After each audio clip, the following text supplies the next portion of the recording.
आज हम फिर पोइट्री सेक्शन के कवियों का नाम ट्रिक से समझने जा रहे हैं, जिसमें फर्स्ट लेसन है रेनबो पार्ट 2 के आपको पोइट्री सेक्शन का 12th board Bihar board 12th का रेनबो पार्ट 2 का पोइट्री सेक्शन का जो भी लेखक थी पाठ दिया गया है, उस पाठ का कवि कौन है उसको हम एक ट्रिक के माध्यम से समझेंगे। Sweetest love I do not go, ये लिखा गया है जन डन के द्वारा, लेकिन थोड़ा सा इसमें ट्रिक हम अपनाएंगे तो यह हमेशा हमेशा के लिए याद हमें रहेगा और अधिक से अधिक मार्क्स भी प्राप्त हो जाएगा। यह 5 नंबर का पूछा जाता है। पोइट्री सेक्शन से भी 5 नंबर का मिलान करने के लिए आएगा और प्रोज सेक्शन से भी 5 नंबर का आएगा। तो देखेंगे sweetest love I do not go, ये जन डन के द्वारा लिया गया है।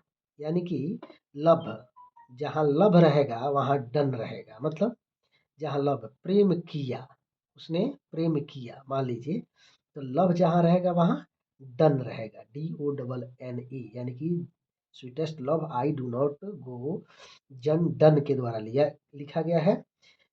इसकी रचना की गई है। Song of my self, song of my self, ये इसमें देखेंगे हम इस ट्रिक के माध्यम से याद करेंगे। यहाँ माई सेल्फ जो दिया गया है, यानी कि एम जो है दोस्तों, एम है AW है, देखिए तो दोनों को मिला दीजिए, यानी कि स्वैंग पर जो गीत है जहाँ एम ऐसे नीचे से रहेगा, W ऊपर से रहेगा, वाल्ट और विट दोनों जब रहेगा तो हम समझ जाएंगे कि उसका लेखक, और दोनों को मैच कर देंगे, उसका लेखक कभी वही होंगे, सॉरी कभी उसके वही होंगे। यानी कि माई सेल्फ, यानी कि एम जहाँ रहेगा वहाँ W रहेगा। देखिए कितना अच्छा ट्रिक है, जहाँ एम रहेगा वहाँ W रहेगा। दोनों नाम वाल्ट विटमैन, नाम एक ही है लेकिन इसमें 2 शब्द हैं, वाल्ट और विटमैन में दोनों में। चलिए ठीक है, 3 नंबर हम देखते हैं। Now the leaves are falling fast, now the leaves are falling fast, अब पत्तियां तेजी से गिर रही हैं। यानी कि फॉलिंग है, क्या है, फॉल का मतलब होता है गिरना, यानी कि पत्तियां गिर रही हैं। तो इसके कवि हैं WH ऑडेन। तो देखिए जहाँ फॉल है उसको ऑडेन, इसको ऑडेन न समझकर हम समझेंगे, मतलब ठेठी भाषा में हम लोग भोजपुरी में कहते हैं अड़ल रहा है, अड़ल है, तो अड़ल है मतलब जहाँ फॉल यानी कि गिरने की बात आएगी वहाँ अड़ा हुआ दिखाई देगा आपको। क्या दिखाई देगा? ऑडेन। ऑडेन इसको नहीं समझ कर क्या समझेंगे, हम मान लेंगे इसको अड़ल है, यानी कि फॉलन जहाँ रहेगा, गिरा हुआ रहेगा, वहाँ अड़ा हुआ रहेगा शब्द। फिर उसके बाद आते हैं लेसन 4 पर। टू अटम दिया है। अटम, अटम का मतलब होता है पतझड़, तो पतझड़ जॉन किट्स के द्वारा लिखा गया है। तो देखिए जहाँ पतझड़ अर्थात पत्तियां गिर जाती है, तो पत्तियां गिर जाती है तो किट्स मतलब कीड़े मकोड़े। देखिए किट्स का मतलब यहाँ हम समझ जाएंगे, मान लेंगे कीड़े मकोड़े, यानी कि जहाँ पत्तियां गिरती है वहाँ कीड़े मकोड़े होते हैं।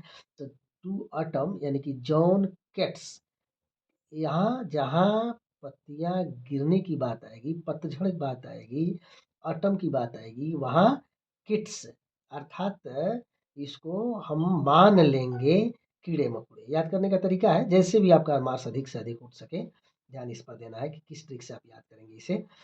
एन इपिथाफ है। एन इपिथाफ का मतलब होता है समाधि लेख।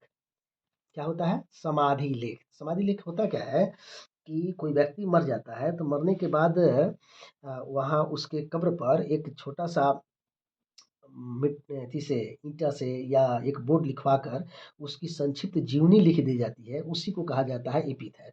तो हम जानते हैं कि ये जो समाधि बनने का जो काम होता है अक्सर कहाँ, नदियों के किनारे होता है, यानी कि श्मशान घाट को कहलाता है। तो वो क्या होता है, पानी वहाँ रहता है, कहने का मतलब भाव ये है। तो श्मशान घाट अर्थात इपिथैप जहाँ समाधि लेख होगा वहाँ वाल्टर डिलामेयर इसके लेखक हैं। तो वाल्टर डिला मतलब आप समझ जाएंगे, वाल्टर नहीं, इसको मान लेंगे हम वाटर। क्या मानेंगे दोस्तों? वाटर मान लेंगे, यानी कि इपिथैप जहाँ समाधि लेख की बात आएगी, समाधि की बात आएगी, वहाँ हम लोगों को वाल्टर अर्थात मानने के लिए ये है वाटर, वाटर मान लेंगे। यानी कि समाधि लेख जहाँ रहेगा वहाँ क्या रहेगा, वाटर रहेगा, यानी पानी, पानी समझ जाएंगे इसको हम। द सोल्जर है 6 लेसन में। द सोल्जर रूपर्ट ब्रुक के द्वारा लिखा गया है। किसके द्वारा? रूपर्ट ब्रुक के द्वारा। तो देखिए सोल्जर का मतलब होता है सैनिक। ब्रुक, ब्रुक इसको मान लेते हैं हम बुक, बुक नहीं कर लोग कहता है कि बुक कर दिए गए उसको। यानी कि ट्रेन में जब कहीं युद्ध होता है तो उस युद्ध स्थल पर सैनिकों को क्या किया जाता है, यानी कि उनके सामान को उनको एक ट्रेन में बुक कर दिया जाता है। यानी कि जहाँ सैनिक रहेंगे वहाँ बुक रहेगा, क्या रहेगा? बुक। इसको ब्रुक न मानकर हम मान लेंगे कि यह बुक है, यानी कि सोल्जर जहाँ रहेगा वहाँ बुक रहेगा। सोल्जर को बुक कर दिया गया। मैकविटी द मिस्ट्री कैट, देखिए यहाँ जो है इसको हम किस ट्रिक से याद करेंगे? मैकविटी, मतलब मैकविटी एक बिल्ली का नाम है। मिस्ट्री कैट यानी कि रहस्यमयी बिल्ली है जिसके बारे में बताया गया है, उसकी चर्चा की गई है इस लेसन में। तो कैट जो है, कैट, अब देखिए इसके लेखक हैं टी.एस. इलियट।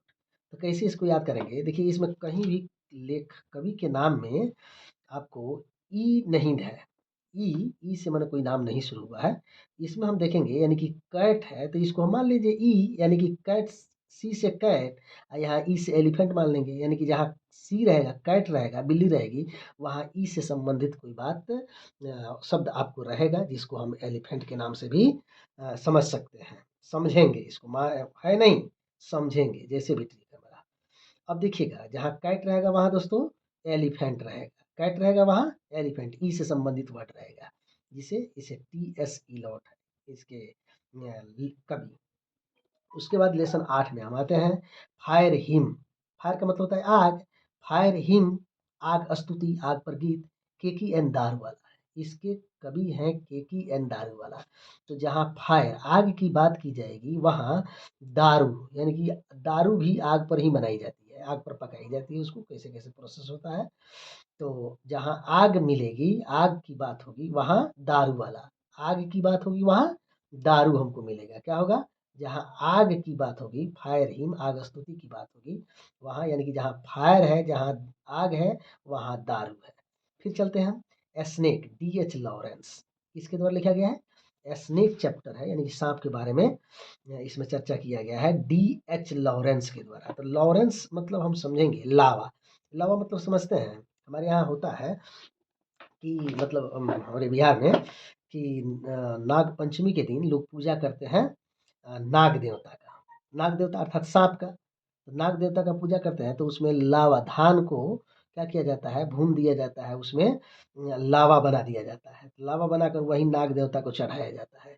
यानी कहने का मतलब जहाँ सांप होगा वहाँ लावा मिलेगा। लावा यानी कि हम इस लॉरेंस को कुछ देर के लिए मान लेंगे कि लॉरेंस नहीं, यह लावा है।